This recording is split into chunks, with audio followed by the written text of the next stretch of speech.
अस्सलाम वालेकुम स्टूडेंट्स। आज हम लोग मोलैरिटी को डिस्कस करेंगे और मोलैरिटी की सबसे पहले आप लोग डेफिनेशन मार्क कर लें बेटा। ये जो फर्स्ट टू लाइंस में आप देख रहे हैं ये इसकी डेफिनेशन है, दैट इज मोलैरिटी। ठीक है, मोलैरिटी की ये डेफिनेशन है बेटे, और इसके साथ आपको ये बेटा रिप्रेजेंटेशन इसके साथ आपको लिखनी होगी। ये डेफिनेशन आप इन्वर्टेड कॉमर्स में लिखकर इसके साथ सेपरेट लाइन में आप लिख सकते हैं, molarity is represented by M. और इसके बाद आपने कैलकुलेशंस के अंदर ये लाइन लिखनी है, the formula use for the preparation of molar solution is as follows. या कैलकुलेशन की हेडिंग देके आप इसमें डायरेक्ट फॉर्मूला भी लिख सकते हैं, ठीक है। या फिर फॉर्मूला ऑफ मोलैरिटी की हेडिंग देकर भी आप इस फॉर्मूले को लिखेंगे। ये जो नीचे बेटा फॉर्मूला आप देख रहे हैं, इस फॉर्मूले को आपने जो है वो यहाँ पर मेंशन करना होगा। तो आइए जरा इसको समझते हैं कि ये मोलैरिटी है क्या और हम किस तरह से वन मोलर सॉल्यूशन जो है वो तैयार कर सकते हैं। तो इसके लिए बेटा ये मैं आपके पास पेन जो है वो शेयर कर रहा हूं, ठीक है। अब बात करते हैं इसके अंदर। सबसे पहले हम लोग डेफिनेशन को समझेंगे कि डेफिनेशन में वो आपसे ये कहता है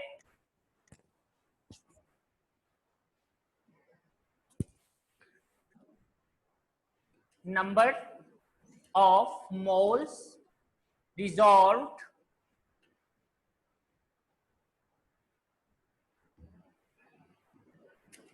in 1 decimeter cube solution। जी बेटा जी ये बात ध्यान में रखिएगा कि मोलैरिटी हम लोग कहते हैं कि आपने कितने नंबर ऑफ मोल्स डिसॉल्व करवाए हैं इन अ 1 decimetre cube solution. 1 decimetre cube solution का मतलब क्या होगा, याद रखिएगा बेटा कि 1 डेसीमीटर क्यूब का मतलब होता है 1 dm cube is equal to 1000 centimetre cube. यानी अगर आप 1000 सेंटीमीटर क्यूब सॉल्यूशन ले लें तो it is equal to 1 decimetre cube. ये 1 डेसीमीटर क्यूब के इक्वल होगा। आपने मोलैरिटी के लिए ये बात जहन में रखनी है कि जब भी आपने बेटा सॉल्यूशन को मेजर करना होगा तो आपने उस सॉल्यूशन को डीएम यानी डेसीमीटर क्यूब के अंदर ही मेजर करना है। अगर आप उसको डेसीमीटर क्यूब में मेजर नहीं करेंगे तो ये आपका आंसर जो है वो एक तो करेक्ट नहीं आएगा न्यूमेरिकल से रिलेटेड भी, और बेटा इसके साथ साथ अगर आप इसको कन्वर्ट नहीं करेंगे तो ये आपका वैसे भी कॉन्सेप्ट नहीं होगा, क्योंकि डेफिनेशन में वो कहता है कि नंबर ऑफ मोल्स आपने डिसॉल्व करवाए हैं इन अ 1 डेसीमीटर क्यूब सॉल्यूशन, के आप कितने number of moles in 1 decimetre cube solution में डिसॉल्व करवाएंगे। दिस इज कॉल्ड मोलैरिटी, इसे हम मोलैरिटी कहते हैं। ओके बेटा, अब अगर मैं बात करूं तो नंबर ऑफ मोल्स डिसॉल्व करवाने हैं आपने। अब नंबर ऑफ मोल्स कैसे हम लोग कर सकते हैं। अब अगर मैं यहाँ फॉर्मूला लिखता हूं तो फॉर्मूला मेरे पास कुछ इस तरह से बनेगा, that is molarity is equal to M. हम इसको मोलैरिटी को एम से बेटा रिप्रेजेंट करेंगे और ये मोलैरिटी इक्वल होगी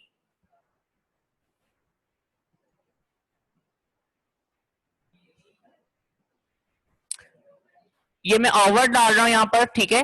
तो ये मेरे पास बेटा यहां पर मैं लिख रहा हूं, तो मोलैरिटी इक्वल है number of moles of solute, और आप बेटा इसको डिसॉल्व करवा रहे हैं volume of solution in decimetre cube, ठीक है बेटे। तो ये हमारे पास फॉर्मूला है कि आपने नंबर ऑफ मोल्स जो हैं इनको बेटा डिसॉल्व करवाया है किसमें, इन अ डेसीमीटर क्यूब सॉल्यूशन में। जो वॉल्यूम आप लेंगे वो किसमें लेंगे, डेसीमीटर क्यूब में। अब अगर मैं नंबर ऑफ मोल्स का फॉर्मूला लिखूं तो नंबर ऑफ मोल्स का फॉर्मूला जो है वो हमने पढ़ा हुआ है कि नंबर ऑफ मोल्स किसके इक्वल होता है बेटा। यहां पे मैं लिख देता हूं कि नंबर ऑफ मोल्स आपने पढ़ा था कि this is equal to mass of solute in grams, और बेटा हम इसको डिवाइड करवाएंगे विद मोलर मैस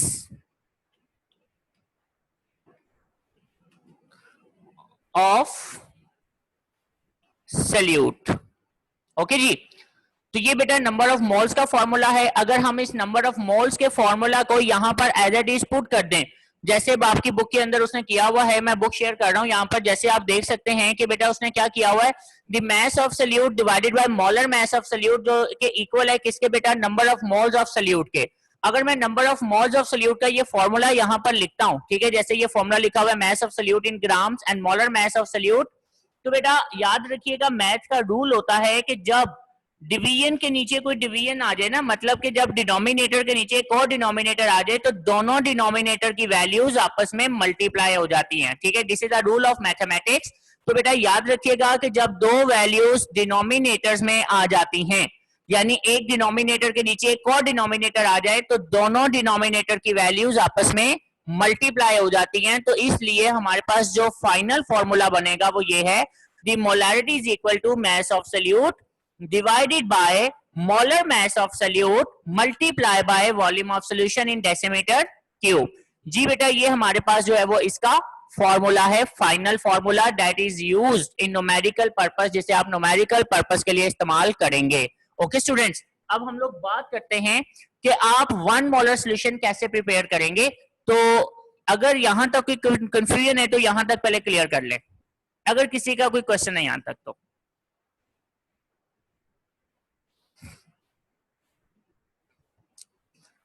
जी बच्चे अब हम लोग यहाँ पर देखते हैं कि आप 1 मोलर सोल्यूशन कैसे प्रिपेयर कर सकते हैं, ठीक है। मोलर सोल्यूशन का मतलब ये होता है कि जब आप 1 मोल डिसॉल्व करवाएंगे इन 1 डेसीमीटर क्यूब सोल्यूशन, ठीक है, यहाँ पे मैं लिख देता हूं तो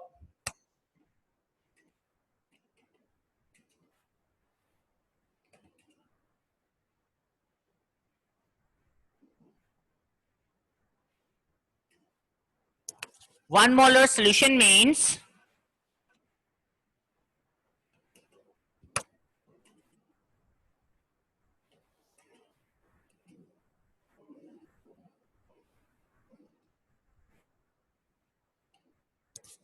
इन 1 डेसीमीटर क्यूब, ठीक है, यानी कि 1 मोलर सोल्यूशन का मतलब क्या होगा कि आप 1 मोल डिसॉल्व करवाएंगे इन अ 1 डेसीमीटर क्यूब सोल्यूशन में, तो वो बेटा 1 मोलर सोल्यूशन तैयार हो जाता है आपके पास, ठीक है। If you dissolve 1 molar solution, if you want to prepare 1 molar solution, तो आपको क्या करना होगा कि आप सिंपल बेटा 1 मोल डिसॉल्व करवा देंगे सल्यूट का इन 1 डेसीमीटर क्यूब सोल्यूशन में। 1 डेसीमीटर क्यूब सोल्यूशन जैसे मैंने अभी आपको बताया है कि 1 डेसीमीटर क्यूब सोल्यूशन का मतलब है it is about 1000 centimetre cube के, ये 1000 सेंटीमीटर क्यूब के इक्वल होगा। अब मैं आपके पास एग्जांपल दे रहा हूं, लेट्स सपोज हमारे पास जो है वो बेटा सोडियम हाइड्रोक्साइड अवेलेबल है, ठीक है, क्या चीज अवेलेबल है, सोडियम हाइड्रोक्साइड NaOH, ये हमने जो है ना हमारे पास अवेलेबल है। तो बेटा आपने क्या करना होगा कि इसका 1 मोल लेना है। 1 मोल के लिए क्या करेंगे, आपको इस फॉर्मूले से इसका 1 मोल जो है वो ढूंढना होगा। जैसे कि ये जो फॉर्मूला आप देख रहे हैं, इस फॉर्मूले के मुताबिक आप देख सकते हैं the mass of solute in grams, और आप उसको मोलर मास ऑफ सल्यूट से डिवाइड कर देंगे तो नंबर ऑफ मोल्स आ जाएंगे। अब जैसे मैं ये कहता हूं कि सोडियम है, सोडियम का एटॉमिक मास पहले हम लोग देखते हैं तो वो है 23, और बेटा इसमें ऐड करेंगे हम लोग ऑक्सीजन का एटॉमिक मास दैट इज 16 इसका एटॉमिक मास है, और फिर हम इसमें हाइड्रोजन का एटॉमिक मास ऐड करेंगे जो कि क्या है 1 है। तो जब आप इन सबको ऐड करेंगे ना तो आपके पास जो टोटल आंसर आता है वो है 40, ठीक है। तो 40 क्या है, मोलर मास। तो अगर आप 40 मोलर मास ले लें और 40 ही ग्राम ले लें इक्वल इन ग्राम, तो बेटा दोनों को जब आप इक्वल अमाउंट में ले लेंगे, यानी जितने नंबर ऑफ सल्यूट के जितने आपके पास मोलर मास आया है उतना ही आपने क्या ले लेना है, ग्राम्स में अमाउंट ले लेनी है। तो it will be cancel out, और बेटा आपके पास ये क्या बन जाएगा 1 मोल, ठीक है। तो आपने सिंपल सी बात है कि आप कितनी क्वांटिटी लेंगे, 40 ग्राम ले लें अगर सोडियम हाइड्रोक्साइड की, तो इट इज इक्वल टू 1 मोल। अब वो कैसे लेंगे, अब आपने सिंपल क्या करना है बेटे कि ये आपने लेना है वेट बैलेंस, ये आपने वेट बैलेंस ले लिया, ठीक है बेटा, ये आपके पास एक वेट बैलेंस है जिसके ऊपर आप वेट करेंगे सोडियम हाइड्रोक्साइड का, और ये मेरे पास एक एम्प्टी प्लेट है,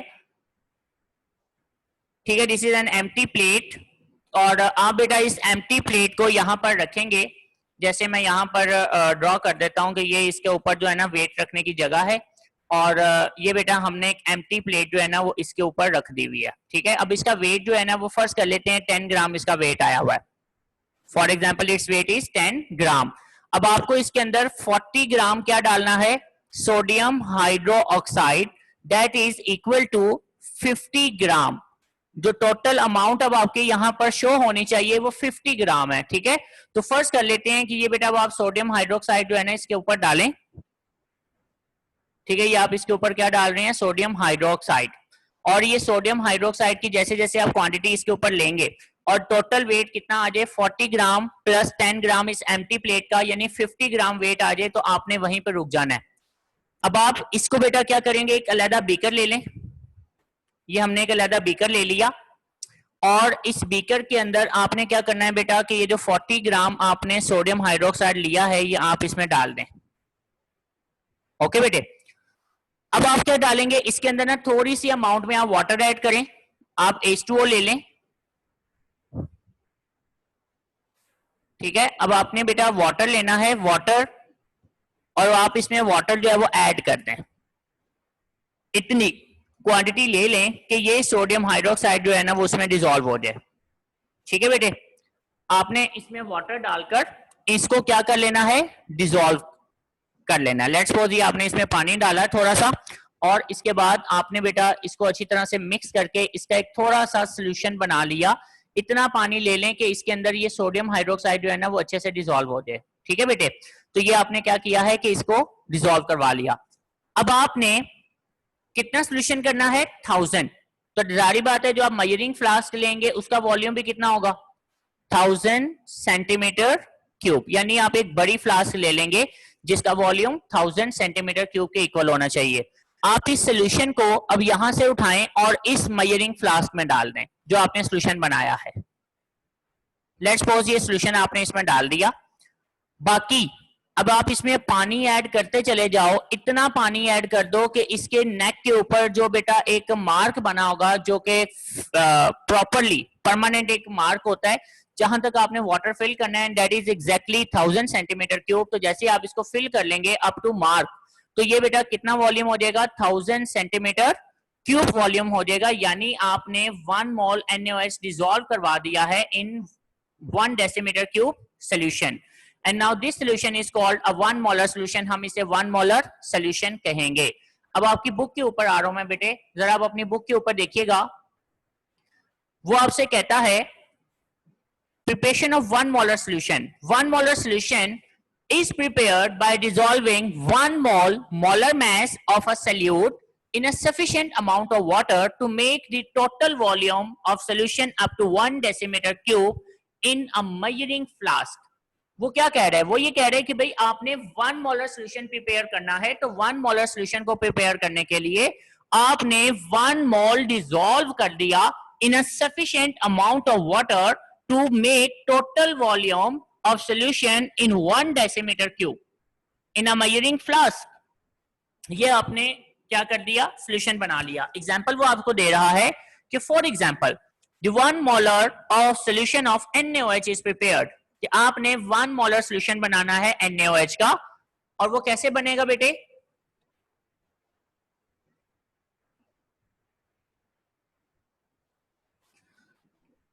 prepared by dissolving 40 gram of sodium hydroxide in a sufficient amount of water to make the total volume 1 decimeter cube. तो ये आपने को इसने एग्जांपल दे दिया कि अगर आप 1 मोलर सोडियम हाइड्रोक्साइड सोल्यूशन बनाना चाह रहे हैं तो आपको क्या करना होगा कि आपको बेटा सिंपली डिसॉल्व करना है 40 gram of sodium hydroxide in a sufficient amount of water to make total volume 1 decimetre cube. तो ये आपके पास एग्जांपल आ जाएगी। तो यहाँ पे आप क्वेश्चन लिख लें, how 1 molar solution is prepared.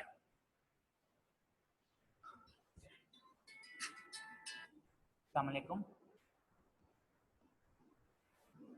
शुक्र अल्लाह का जी। ताहिर भाई कैसे हैं आप? बात कहिए। अब वो लास्ट 2 लाइंस में आपसे कहता है the as amount of solute is increased, its concentration or molarity also increases.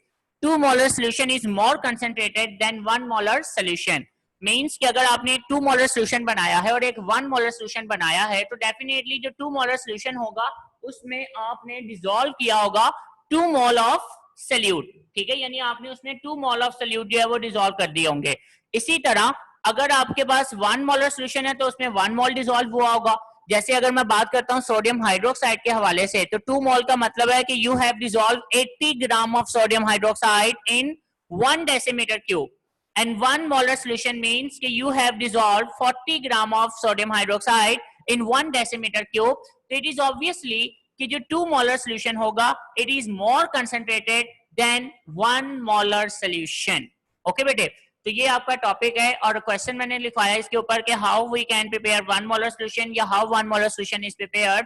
आप इसके आंसर में यहां तक मार्क करेंगे और इसके बाद आपको एग्जाम्पल के अंदर ये नेक्स्ट 2 लाइंस मेंशन करनी होंगी. ओके बेटे, अब आते हैं नेक्स्ट इसके एग्जाम्पल्स की तरफ. एग्जाम्पल्स अब मैं यहीं पे आपको समझाता हूं. एग्जाम्पल्स में वो आपसे कहता है कि calculate the molarity of solution which is prepared by dissolving 28.4 gram of sodium sulphate in 400 centimetre cube solution. वो कह रहे हैं कि भाई आपने एक सोल्यूशन बना लिया bye dissolving 28.4 gram sodium sulphate. Sodium sulphate आपने ले लिया है जिसकी अमाउंट कितनी ली है 28.4 ग्राम है बेटे. अब वो कहता है कि आपने इसको डिसॉल्व करवा दिया इन 400 सेंटीमीटर क्यूब ऑफ सोल्यूशन.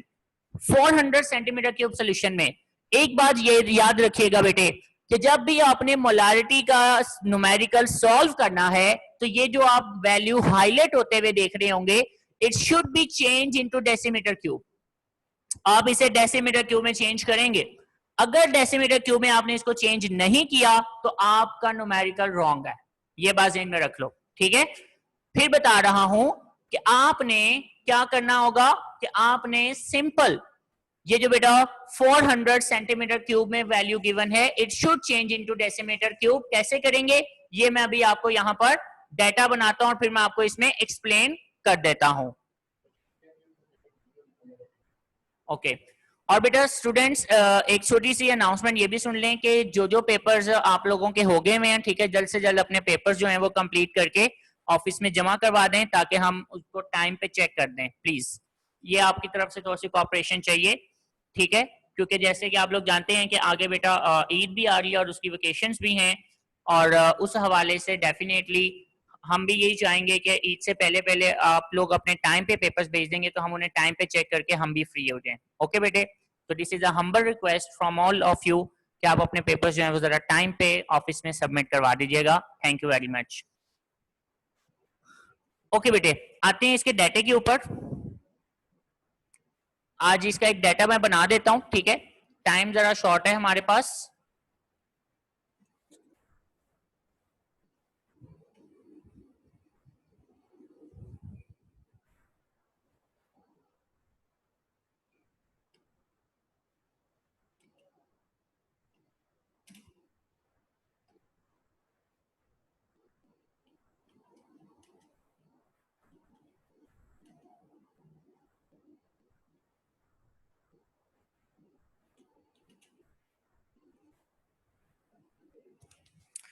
ये आपको उसने दिया था 28.4 ग्राम, ठीक है बेटे.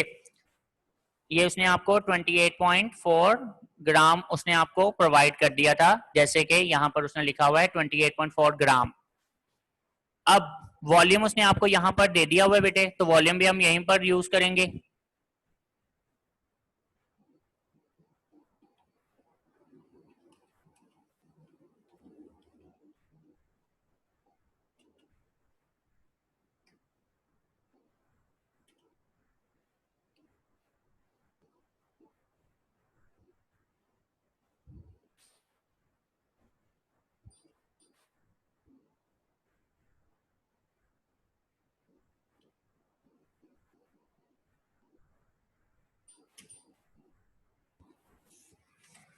अब यहीं पर मैं इसको बेटा चेंज भी कर देता हूं, ठीक है, क्योंकि उसकी वजह ये है कि नीचे हमारे पास जगह नहीं होगी. तो मैं यहीं पे अगर इसको चेंज कर रहा हूं, आपने इसको डेसीमीटर में चेंज करना है और डेसीमीटर में चेंज करने के लिए आपने क्या करना होगा बेटे कि ये जो वैल्यू है ना 400 सेंटीमीटर क्यूब, ठीक है, आप इसको बेटा डिवाइड करवा देंगे 1000 से. जैसे ही आप इसे 1000 से डिवाइड करवाएंगे तो यहां पर कैलकुलेटर ये रहा. तो देखें बेटा हमारे पास जो वैल्यू है वो है 400 और इसे हम डिवाइड कर रहे हैं 1000 से, ठीक है। तो हमारे पास आंसर आता है 0.4। तो 0.4 जो कि हम यहाँ पर डेसीमीटर क्यूब कर लेंगे, ठीक है बेटे। तो ये आपने वॉल्यूम चेंज कर दिया इन डेसीमीटर क्यूब, ये बहुत जरूरी है, अगर नहीं करेंगे तो आपका आंसर सही नहीं आएगा। अब यहाँ पर आपने एक और काम करना होगा,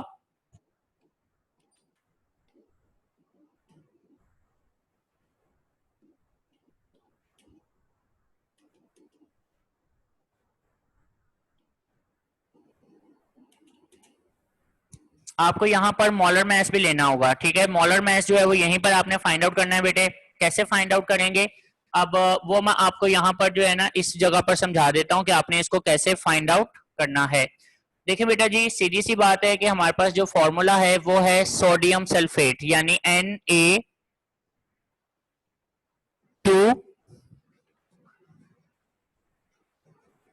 Na2SO4। अब इसका मोलर मास कैसे निकालेंगे बेटा, सीधी सी बात है कि जो सोडियम है उसका एटॉमिक मास हमें पता है 23 होता है, और हमें इसको 2 से मल्टीप्लाई भी करना होगा क्योंकि इसके 2 एटम्स हैं, प्लस हमें ऐड करना होगा बेटे सल्फर का एटॉमिक मास कितना होता है 32, ठीक है। और बेटा ऑक्सीजन का जो एटॉमिक मास है वो 16 होता है, और हमें इसको 4 से मल्टीप्लाई भी करना होगा, क्योंकि 4 से इसलिए मल्टीप्लाई करना है because they are 4 atoms of oxygen. तो जब आप इसको मल्टीप्लाई करेंगे तो सिंपल मैं वैल्यूज यहाँ पे लिख देता हूँ बेटा, 46 आएगा प्लस 32 आएगा, और इसके बाद इसमें बेटा 4 इंटू 16 आपके पास 64 आ जाता है, ठीक है। तो ये आपके पास इनके सिंपल मल्टीप्लीकेशन हो गया। अब आप इन सबको ऐड कर देंगे, तो ऐड कर लेते हैं कैलकुलेटर के ऊपर। तो बेटा ये मेरे पास कैलकुलेटर है, ठीक है, इसके ऊपर मैं ऐड कर देता हूं। तो 46 प्लस 32 प्लस 64, तो ये हमारे पास आंसर आता है 142। तो याद रखिएगा कि ये आपने बेटा इस तरह से मॉलर मैस को फाइंड आउट करना होगा, और ये मॉलर मैस आपने यहीं पे फाइंड आउट करके यहाँ पे लिखना होगा, ठीक है। तो मॉलर मैस ऑफ सल्यूट कितना आ गया 142, ठीक है जी। तो ग्राम पर मोल आपके पास आ जाएगा,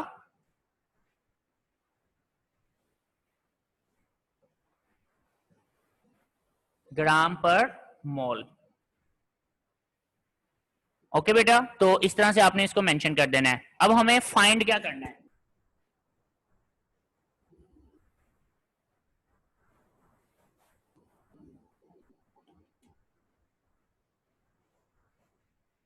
हमें फाइंड आउट करना है बेसिकली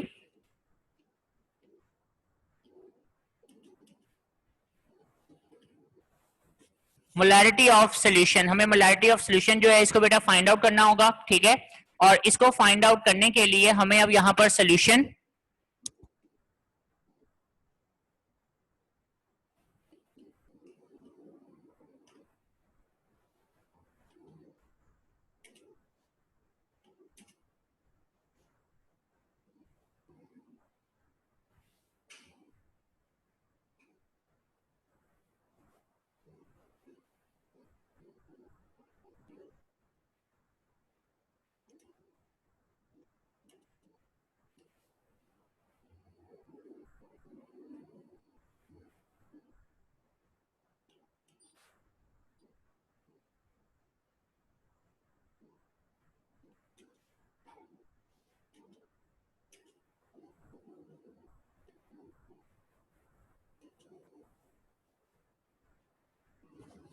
तो वॉल्यूम आपने इन डेसीमीटर क्यूब, ये फॉर्मूला आपने लिख लिया बेटा। अब आप इसके अंदर वैल्यूज पुट करेंगे, ठीक है, और आप इसको जैसे वैल्यूज पुट करके इसका आंसर आप निकाल लीजिएगा यहाँ पर।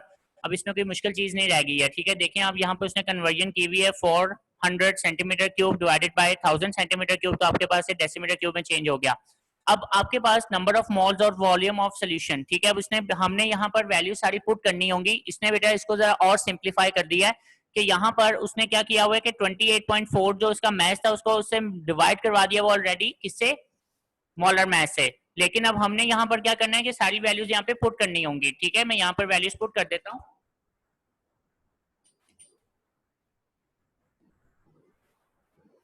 तो 28.4 142 मल्टीप्लाई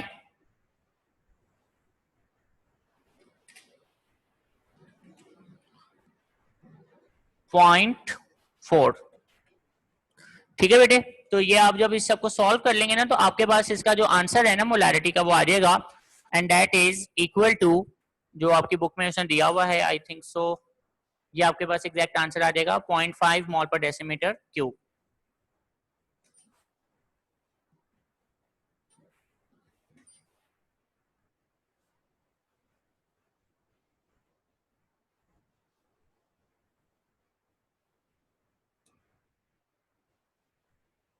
जी बेटे, ये आपके पास इसका आंसर आ जाएगा। ठीक है, कल इसी में आगे इसको कंटिन्यू करूंगा, कल इससे रिलेटेड जो नेक्स्ट न्यूमेरिकल इंशाल्लाह उसको हम लोग स्टार्ट करेंगे। आपने इस न्यूमेरिकल को प्रैक्टिस करना है, और कल जो न्यूमेरिकल हम लोग करेंगे और उससे रिलेटेड जो न्यूमेरिकल्स हैं वो आप लोग घर में फौरी सॉल्व करते जाएंगे, और मुझसे आपने साथ साथ टैली करवाते जाना है। ओके बेटा, यहाँ तक आपका काम है, यही आपने लर्निंग करनी है। टेक केयर, अल्लाह हाफिज।